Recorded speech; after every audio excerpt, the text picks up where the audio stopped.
Hello everyone, I hope you are doing well and fine. Alors aujourd'hui, nous allons voir les pancartes. Les pancartes, nous allons étudier les pancartes aujourd'hui dans la langue anglaise, ce qu'on appelle en anglais reading signs. Reading signs. Donc ce sont les pancartes, en fait les écritures, les mots, les expressions qui sont écrits sur les pancartes à lire, que vous soyez dans la rue, dans les entreprises, dans les grandes salles ou à des conférences, même dans les moyens de transport, que ce soit la voiture, le car, le bus, l'avion, le train, partout où vous serez, peu importe le moyen de transport que vous utilisez, vous allez voir aussi ces écritures, ces signes-là. C'est ce que nous allons voir aujourd'hui dans cette vidéo, parce que bon nombre de personnes ont du mal à distinguer. En fait, c'est beaucoup traduit, c'est beaucoup écrit en anglais, donc beaucoup de personnes aujourd'hui ne comprenant pas l'anglais ont du mal à reconnaître ces signes, à pouvoir traduire qu'est-ce que ça veut dire vraiment en anglais, enfin en français, dans leur propre langue. Ils ont du mal à connaître la signification. C'est ce que nous allons voir aujourd'hui dans cette vidéo. Mais maintenant, d'abord, on commence. Assure-toi tout d'abord de t'abonner à la chaîne, active la cloche de notification, partage surtout la vidéo à des personnes que tu connais qui en ont besoin. Alors, c'est parti. Alors, la première expression que nous allons voir aujourd'hui sur les signes qu'on rencontre beaucoup, soit dans la rue, un peu partout, c'est l'expression qui dit no entry. No entry. No entry qui veut dire défense d'entrée. Ok? Vous pouvez être par exemple devant un truc, une entreprise, là où il y a des personnes qui sont en train de travailler. Si vous ne faites pas partie du staff, vous n'avez pas droit à entrer là-bas. Donc, si c'est écrit en anglais, no entry, sachez que vous ne devez pas avoir accès. Donc, votre accès est interdit. Donc, no entry veut dire défense d'entrée. Donc, tu ne dois pas entrer là-bas. C'est ce que ça veut dire. Donc, no entry veut dire défense d'entrée. Maintenant, nous avons aussi l'expression no smoking qui veut dire défense de fumée. Défense de fumée. Donc, cette expression veut dire défense de fumée. Cette expression aussi, on la voit beaucoup.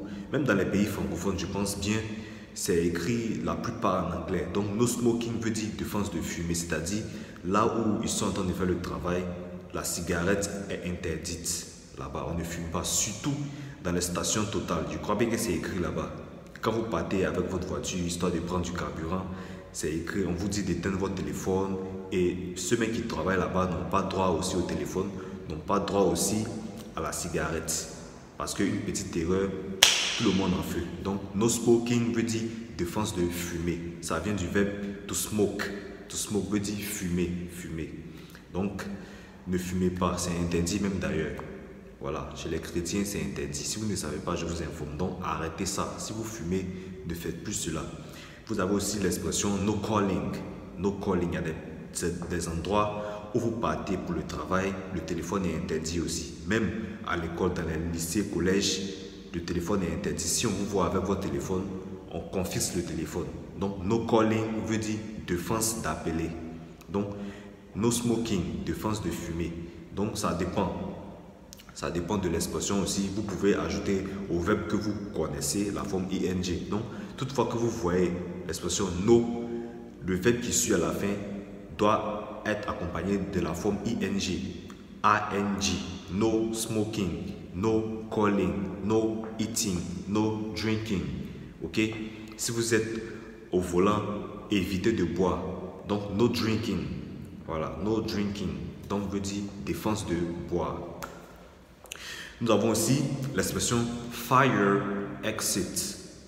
Fire exit. Fire exit. Donc, veut dire sortie de secours.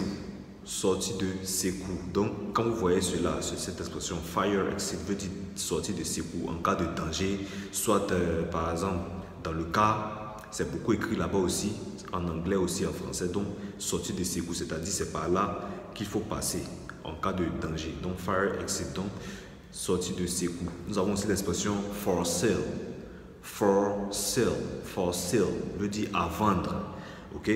Vous marchez par exemple dans la rue, vous arrivez quelque part, vous voyez des articles, des habits sont en train de faire, même des terrains ou bien même des maisons en construction et vous voyez l'espace par exemple à louer, donc à vendre. Donc à louer ici, pardon, à vendre veut dire ici for sale. Donc for sale ici veut dire à vendre, for sale. Donc quand vous voyez l'expression for sale, on peut dire par là que ce que vous avez vu, ce qui est affiché là-dessus, l'expression forcée qui est affichée là-dessus, c'est cet article-là, cette chose-là qu'on veut vendre. Donc, si vous êtes intéressé, vous partez vous acheter notamment. Maintenant, nous avons l'expression push. Push veut dire pousser. Push. Vous rentrez par exemple dans un supermarché. Ok? C'est votre première fois, vous ne savez pas comment est-ce qu'on ouvre la porte pour entrer. Si c'est écrit en anglais, push, ici on veut vous dire de pousser. Donc, pousser d'abord avant d'entrer. Donc, qui est différent de pull. Donc, pull veut dire tirer. Ok? Donc, si vous voyez push, pousser. Si vous voyez pull, tirer. Donc, pull ici veut dire tirer. Tirer. Push, pousser. Nous avons l'avant-dernière expression press. Press. Press veut dire appuyer. Ok? Appuyer. Press. Appuyer. C'est aussi sur les boutons de télécommande, de télévision, de DVD. Puisque si c'est écrit en anglais, vous ne savez pas. Press ici veut dire appuyer. Appuyer d'abord pour mettre ça en marche. Appuyer veut dire to press. Press. Et la dernière expression exit. Exit veut dire sortir. Ok?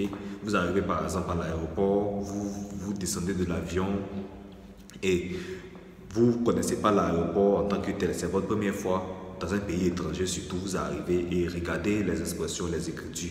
Donc, avec les flèches qui sont indiquées, si vous voyez exit, c'est pour ça. On veut vous dire que la sortie, c'est par là. C'est par là. Moi, je me rappelle, quand l'un de mes voyages au Maroc, quand je suis arrivé à l'aéroport, c'était ma première fois.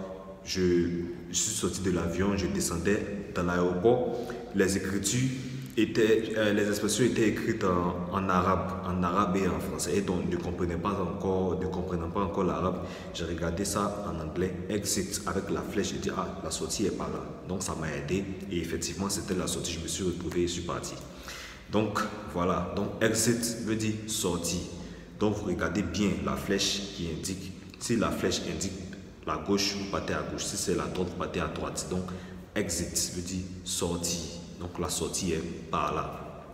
Alors, voilà tout pour cette vidéo. J'espère que cette vidéo vous a été utile. Si c'est le cas, n'hésitez pas à liker, à vous abonner, activer la cloche de notification pour ne manquer aucune des prochaines vidéos et partager surtout la vidéo à des personnes qui en ont besoin, qui veulent booster leur niveau de langue en anglais afin de ne plus être dépaysés lors des oraux à l'école, un peu partout dans le monde entier. Merci à vous et on se dit à très vite pour une nouvelle vidéo. Allez, ciao!